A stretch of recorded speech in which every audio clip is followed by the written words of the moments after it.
Oke, halo semua, balik lagi di program Menjadi Dewasa bersama Ara. Podcast kali ini aku mau berbagi perspektifku tentang kehidupan bersama-sama menjadi dewasa. Episode kali ini aku mau ngomongin perihal kegagalan nih. Nah, kali ini aku tuh gak sendirian. Kalau di episode sebelumnya kan kita sendiri nih. Sekarang aku ditemenin sama teman aku yaitu Kristi. Hai. Oke, sebelumnya boleh diperkenalkan dulu dengan siapa dan belakangan nih lagi sibuk ngapain sih? Halo teman-teman. Kenalin, nama aku Kristi. Aku mahasiswa semester 6 dari Unisri. Belakangan ini aku sibuk kuliah sambil kerja di salah satu coffee shop di area Solo. Ini kalau Ara sendiri belakangan ini? Oh ya, aku sih sama ya sebenarnya. Kita tuh sebenarnya satu kelas. Gitu. Sok-sokan nanya. Iya. Sama mahasiswa semester 6. Nggak nyambi apa-apa. Iya. Oke, kita langsung aja nih ke topik kita kali ini, yaitu tentang kegagalan. Yang pastinya kita tuh udah nggak asing nggak sih sama kata kegagalan ini. Nah, di sini tuh kita mau bahas kegagalan secara general ya teman-teman. Kayak kan kegagalan luas nih, bisa jadi karena gagal nikah, gagal saat melamar pekerjaan juga bisa, atau gagal diet, atau ada gagal apa lagi nih? Gagal percaya diri. Itu sih yang jadi masalah Gen Z kali ini ya. Gen Z cewek-cewek sekarang. Kalau menurut Kristi sendiri, kegagalan itu apa sih? Yang ada di pikiran Kristi kalau saat mendengar kata kegagalan? Kalau dari aku ya, gagal itu berarti suatu hasil yang nggak sesuai dari apa yang kita expect sebelumnya gitu loh. Kayak awalnya kita tuh udah berusaha A, pengennya itu juga A, tapi ternyata di hasilnya itu C malahan. Jadi akhirnya itu yang jadi buat aku takaran gagal aku gitu berarti. Nggak sesuai apa yang rencana kita awali itu ya? Iya, benar. Sama sih ya sebenarnya, karena basically kegagalan ini tuh soal perspektif ya teman-teman. Bisa jadi kegagalan menurut Kristi nih ya beda menurut kalian atau beda menurut aku gitu. Dan selama ini itu kegagalan apa sih yang paling diingat sampai saat ini? Paling ya, kalau masalah selama ini sering gagal. Tapi kalau yang paling, aku masih ingat banget dulu waktu 2018 itu lulus SMA. Aku kan gap year, jadi 2018 lulus SMA. Bisa dikatakan aku tuh masuk ke 5 besar peringkat lah, paralel lah, bahkan paralel saya SMA. Tapi aku di situ merasa gagal sendiri karena teman-teman yang lain tuh pada keterima SNM, SBM, sedangkan aku tuh enggak gitu. Di situ aku benar-benar ngerasa sendiri sampai gimana ya, sampai nangis tiap malam. Kenapa sih aku harus gagal? Padahal teman-teman aku aja yang di bawahku bisa, tapi kok aku nggak bisa sih? Kadang aku kayak menyombongkan diri gitu loh. Ya itu dulu sih ya. Buat sekarang aku udah sadar kayak ya udah sih, gitu aja. Kayak nyatanya aku bisa ngelaluin gitu. Nggak harus gagal terus ya udah ngerasa gagal terus tuh enggak. Semua berjalannya waktu aku bisa memperbaiki diri, terus memperbaiki pikiran mindset aku sendiri. Kalau gagal sekali itu nggak pasti gagal terus-terusan kok. Dan sekalipun kamu sekarang di tempat yang nggak kamu harapin yang dulu, itu tempat kamu yang sekarang tuh juga udah bagus buat kamu gitu. Karena mesti ada rencana lain juga ya. Bener banget. Tuhan kan kasih buat kita. Kan ibaratnya kita bisa rencana, tapi Tuhan tuh tahu yang terbaik buat kita. Gitu. Terus kan karena Kristi udah tahu nih kegagalan itu, udah bisa di-share gak ke teman-teman gimana sih caranya ikhlas buat gagal itu? Gimana? Kalau aku dulu ikhlas buat gagal itu tetap waktu ya. Pertama itu tetap kuncinya waktu. seiring berjalannya waktu ya. Bener. Sama menyibukkan diri. Jadi dulu waktu gap year itu aku langsung kerja sambil ya cari-cari info buat belajar sendirilah, buat belajar persiapan SBMPTN selanjutnya gitu. Terus berjalannya waktu di tempat kerja itu aku ketemu banyak orang, ketemu banyak orang dari latar belakang yang berbeda-beda dan mereka punya mindset sendiri-sendiri. Aku jadi sadar gitu kalau apa yang terjadi sama aku tuh juga nggak terlalu berat kok. Aku saat dipikir-pikir kayak nggak berat kok, ya udah sih gagal gitu aja, terus harus gimana lagi. Terus habis itu bisa ikhlas, benar-benar ikhlas.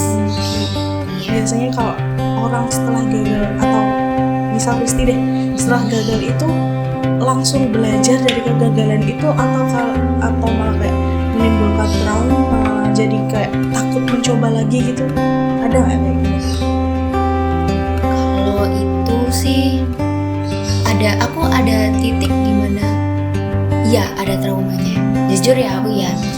Tapi kalau yang aku mau nyoba tapi di bidang yang lain gitu. Kalau aku jadi misal coba ke pintu yang lain pintu kayak kalau dulu SMA kan aku dulu aktif organisasi nih misal, itu karena aku ada tujuannya juga.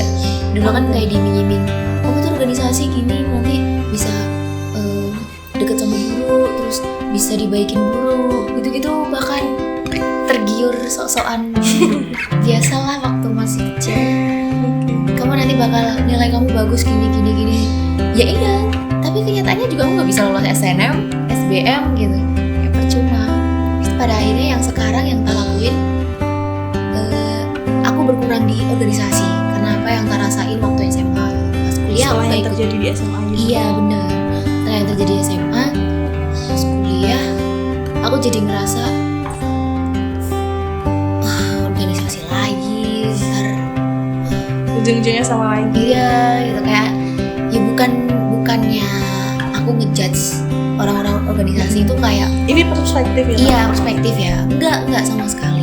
Cuman karena aku yang merasa dulu percuma membuang waktu aja, jadinya yang sekarang kayak merasa kecewa sama hal itu. Tapi itu cuma aku ya guys. Iya. Aku paham banget teman-teman yang di sana pasti lagi pada semangatnya organisasi, ya silakan. Iya, monggo. Kalau aku makanya aku milih jalannya buat kerja di luar organisasi lah ibaratnya. Jadi aku nyari pengalaman baru selain di organisasi, ikatan organisasi. Jadi aku nyarinya yang ikatan pekerjaan gitu. Ya sekalipun aku jadi dapat uang juga kan. Bonusnya dapat uang juga. Dapat uang sama dapat relasi. Betul. Soal pekerjaan gitu sih. Ya sendiri-sendiri kan emang jalannya. Cuman kalau Ara sendiri nih, kalau menurut Ara pernah nggak gagal hal yang sama kayak aku misalnya? Atau mungkin punya perspektif lain soal gagal? Sebenarnya sih jujur sama ya, perspektif gagal menurut aku itu juga karena kita tuh kayak berharap sesuatu yang seharusnya tuh kita tuh pengen A, tapi ternyata yang kita rencanakan A tuh gagal atau rencana A itu nggak sesuai ekspektasi kita. Contoh apa ya? Contohnya nih, aku lagi gencar-gencarnya pengen diet.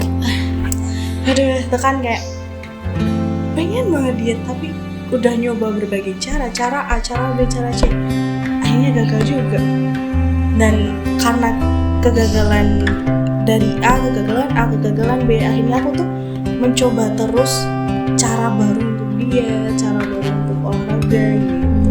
Jadi kayak dari gagal yang pertama tuh kita mencoba lagi terus sekalipun prosesnya emang lama, tapi ya mencoba lagi. Ya bener kayak aku juga kan ini, misal pun aku belum bisa sesuai target aku, tapi kan aku mencoba lagi, coba buat kerja mungkin, terus tambah relasi. Misal aku kemarin jadi panitia, jadi aku kayak mencoba terus buat ya ibaratnya perbanyak relasi aku, sekalipun ya aku juga nggak tahu nanti bisa atau enggak gitu. Tapi ya semoga kita semua punya harapan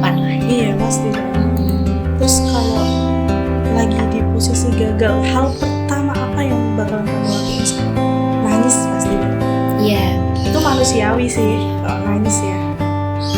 Aku paling nyesek itu aku nangis. Dulu pernah aku kan juga apa ya, ngelamar apa sih, masukin biodata buat double degree di kabupaten. Itu beasiswa dari kabupaten rencananya. Itu sebenarnya beasiswa dari kabupaten. Double degree itu sendiri dari itu nanti kuliahnya di Jakarta. Nama kampusnya apa ya, aku lupa. Jakarta sama Nanjing China.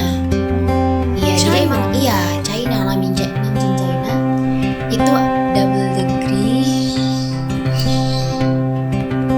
Jadi itu sorry. Jadi itu pas waktu itu katanya aku udah lolos tahap apa sih namanya kalau biodata, kita ngumpulin biodata lah, ngumpulin piagam segala macem.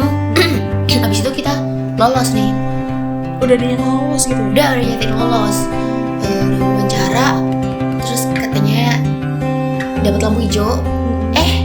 Selang kurang 2 minggu atau 1 bulan ya, itu puasa-puasa, kita tiba-tiba aku sama temanku 3 orang nih tiba-tiba disuruh ke kantor di Boyolali sana.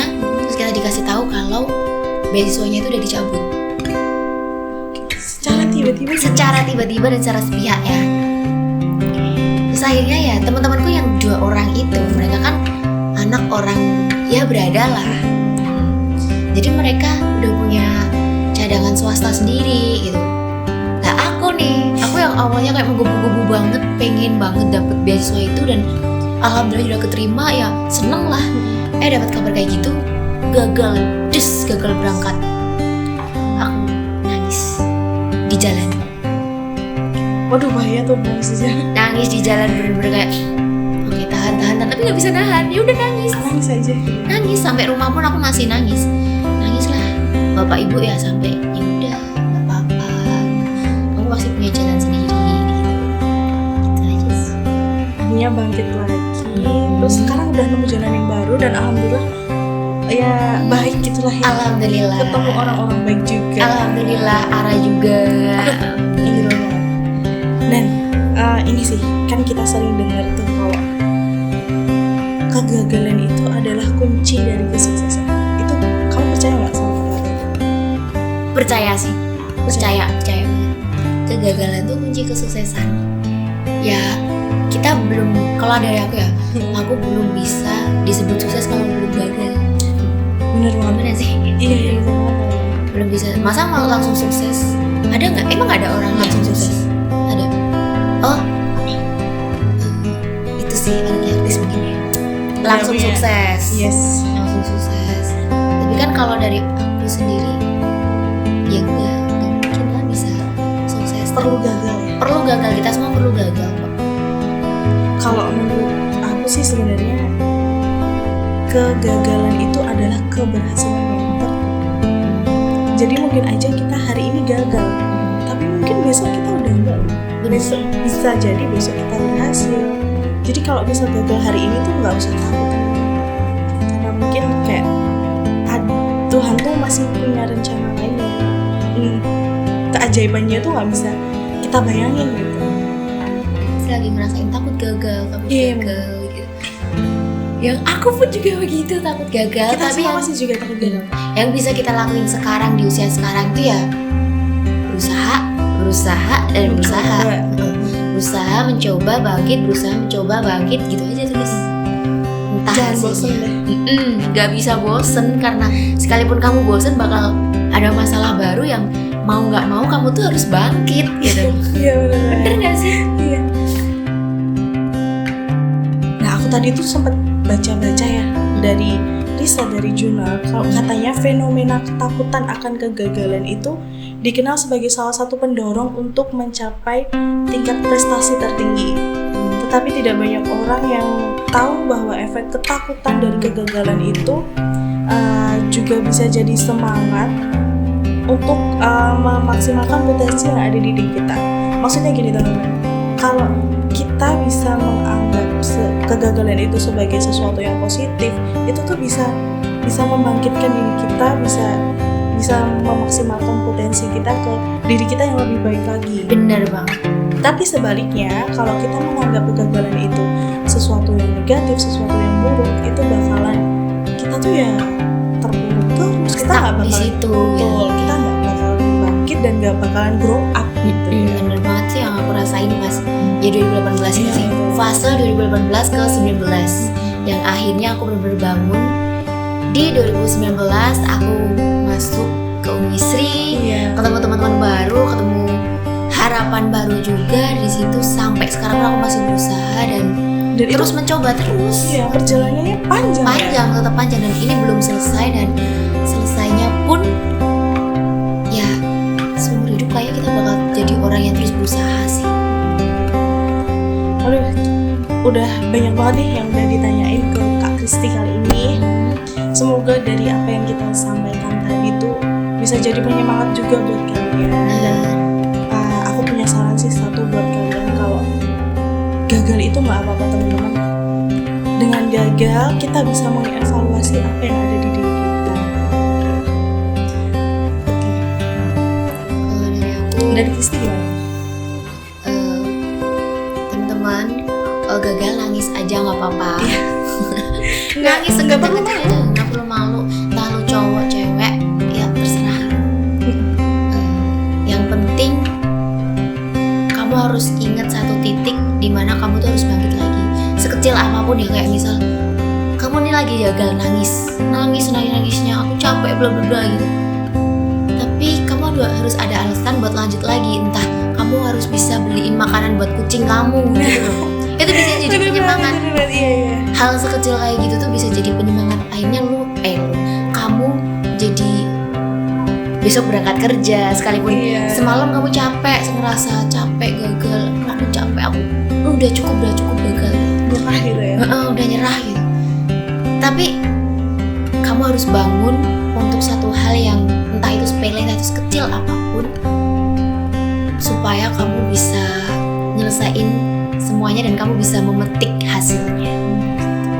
Karena apa yang kita tanam itu yang kita petik. Bener. Yaudah teman-teman, itu tadi perbincangan panjang kita soal kegagalan sama Kristi. Sekian menjadi dewasa kali ini. Sekian menjadi dewasa bersama Ara. Kamu juga bisa dengerin episode-episode lainnya perihal kehidupan dan bersama-sama menjadi dewasa. Dadah.